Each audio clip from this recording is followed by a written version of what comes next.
let's dive into now my top wide receivers. Here are the top wide receivers on the Week 3 waiver wire, in my opinion, because it's a big question. How do you replace Cooper Kupp, Deebo Samuel? So many of these injuries popping up here at the receiver position. We're going to need to find some patches here.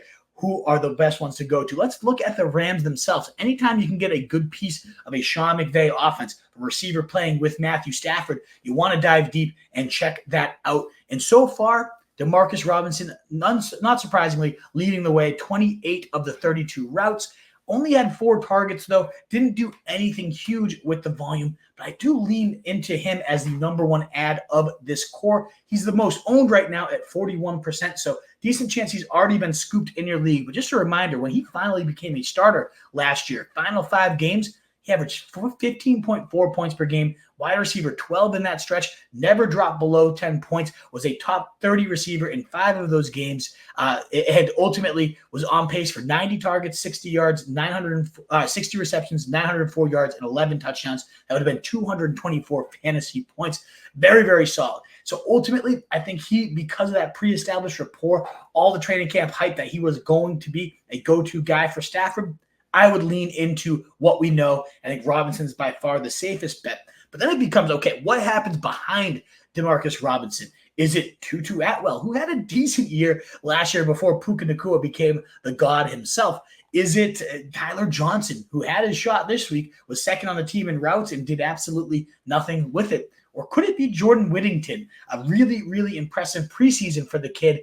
And that might be the guy I think Whittington has the sneaky highest ceiling. Let's talk about Tutu real quick. He did have 3 catches, 48 yards when he got in. Ultimately, did run fewer routes. He played just 10 snaps on the day, and compared to 26 snaps there for Whittington. So field time could be an issue for Tutu. We know how tiny he is. We know he can't block, and we know how important blocking is to Sean McVay in this scheme. But ultimately, he's probably Atwell bringing the most juice of any of these receivers. We've seen him again thrive with Stafford, played really, really solid when Kupp was out at the beginning of last year until Puka ultimately just shoved him off, said, I am the captain now. But ultimately, I do think you're looking for that guy. Robinson can kind of be that field stretcher, big body, sideline X guy. You got Tutu more of that, again, another field stretcher, got to get in deep. Those two seem to be kind of competing roles here. To me, if anyone's going to fill that over-the-middle, tough yards, run after the catch, it's Jordan Whittington. And I know his yards per reception, all that stuff was pretty damn ugly at Texas. But he's playing alongside Xavier Worthy, A.D. Mitchell, and still you read anybody from Texas, the coaches, everyone raved like this guy's a heartbeat type of guy. The plays with so much grit, so much toughness, the one that will make all of the biggest plays in the moments you need him to. And we saw it come up this preseason. Again, we don't have a ton of sample to go off of, so I don't want to overact to preseason. But this dude in 2 games had 12 catches and 144 yards through those first games and just was a monster after the catch, breaking tackles. And most importantly, he's a phenomenal blocker. Loves to throw the body around, love to open up holes in the run game. And yeah, he came in, played all the snaps once Cooper Kupp was out, kind of played that Cooper Kupp role, fearless and over the middle. He had a rushing touchdown in the week 1 that was called back on a penalty. So we've seen him used creatively already by Sean McVay here. 2 catches on his 2 targets for 22 yards. I was going to bet on anyone to become like a Cooper Kupp and Puka style layup guy out of all the receivers they have here. I think it's Jordan Whittington, and I don't think anyone's going to be bidding much on him. You can pluck him up cheap and at minimum stash him on the bench, see what happens.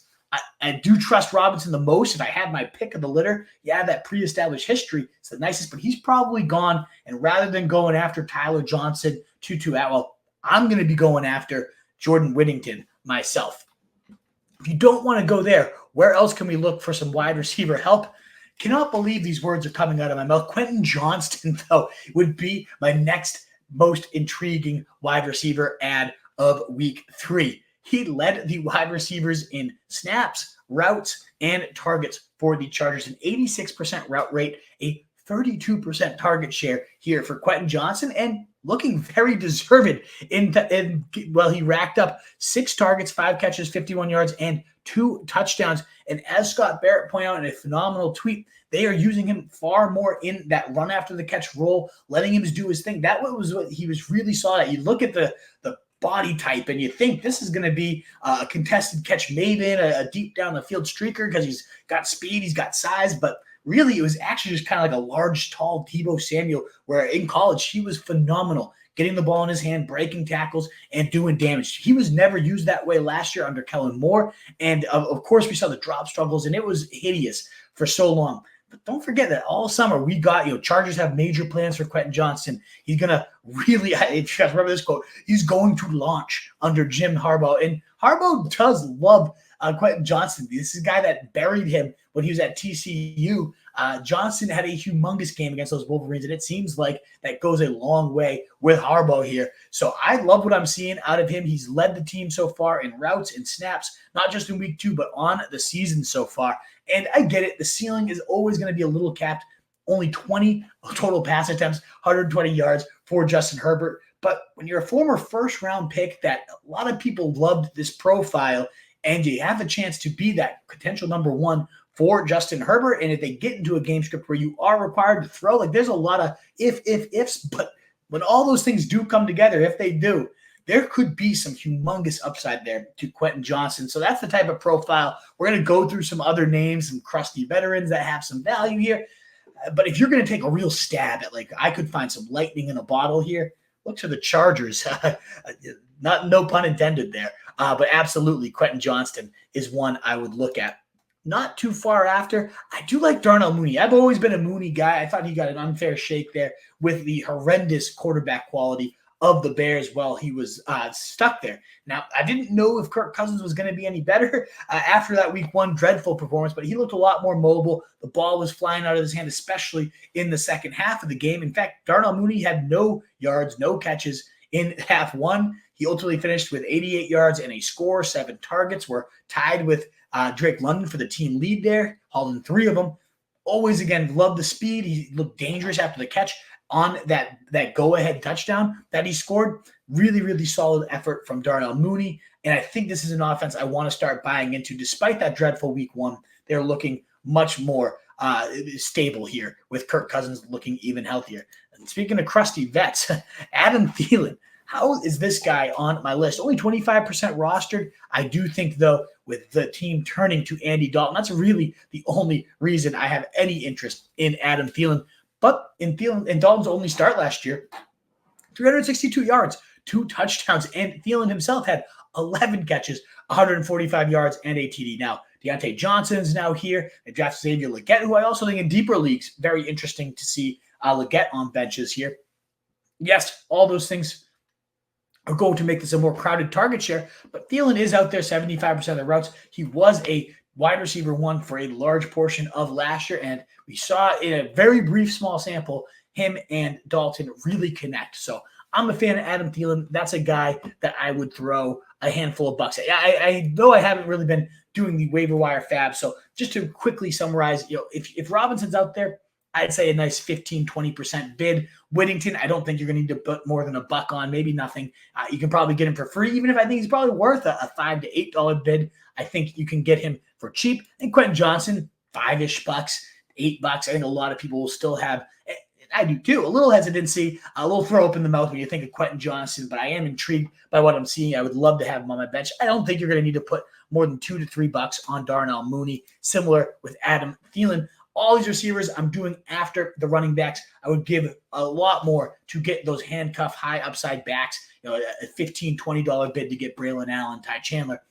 These running backs are far, far ahead of the wide receivers, but that's not to say there's no value here. And again, a lot of you might need some plug-and plays with the injuries. Now, if you really only just wanted 1 week streamer, I might put Iosivas on the top. It was a scary usage-wise, just 2 targets. But he ultimately hauled in both of them, and both went for touchdowns. And that is pretty on par with what we saw as a rookie. He played very limited routes and snaps and ultimately still caught 4 touchdowns, 3 of them from Joe Burrow last year. Is pretty much just a red zone maybe. Now, he is playing far more routes. You'd love to see a more involved usage, more involved play, but you can't complain when you're getting 2 touchdowns out of the guy. But more importantly, he gets Washington. And if anybody's been watching this team for the last 2 seasons, Washington secondary is, by I'd say a mile, the worst secondary in the league. T. Higgins could be back. It sounds like he's trending the right way, and what a welcome party that could be when you get a Commander secondary. I could see Jamar Chase going absolutely ballistic, but don't rule out Yoshi catching yet another touchdown against one of the most hapless secondaries in the league.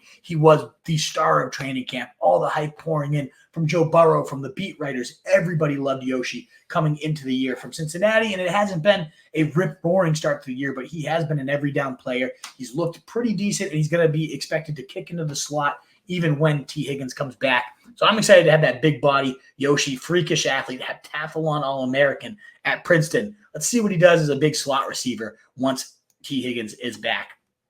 Last handful of receivers here. Jalen Nailor. Got to shout out a guy that scored back-to-back weeks. Nice touchdowns from Sam Darnold here. And Scott Barrett tweeting out their new stat there, average separation score. Sounds like Jalen Nailor, it's a small sample size, but he currently leads all receivers across the past 3 seasons in that average separation score. Thus far this year, he's the 5th best overall in and best overall in man coverage. Again, a small sample size, but Kevin O'Connell saying Speedy Nailor, just really, really happy with how fast he's playing. Even routes he wasn't getting necessarily targeted. You see the separation. You see him winning versus man. He just cited him out. And then the broadcasters in that game, sneaky little nugget here, mentioned that they want Nailor to start filling more of the TJ Hawkinson role. So if we get some more of those easy design layups, that could be a lights out. So Nailor, a guy that, again, probably will only cost you $1 at most, but looking really, really solid with Sam Darnold also thriving. A guy that I think, Addison's going to be back, and how much volume is really up for grabs behind Jefferson, Addison. But we did get that quad injury for Jefferson. Looks like it won't be a multi-week injury. Might be just he might not even miss this week at all. But even still, you got the handcuff with benefits type of upside here with Nailor carving himself out at minimum the number 3 receiver role till Hawkinson is back in a Kevin O'Connell offense that's going to consistently post 280 to 300 passing yards any given week.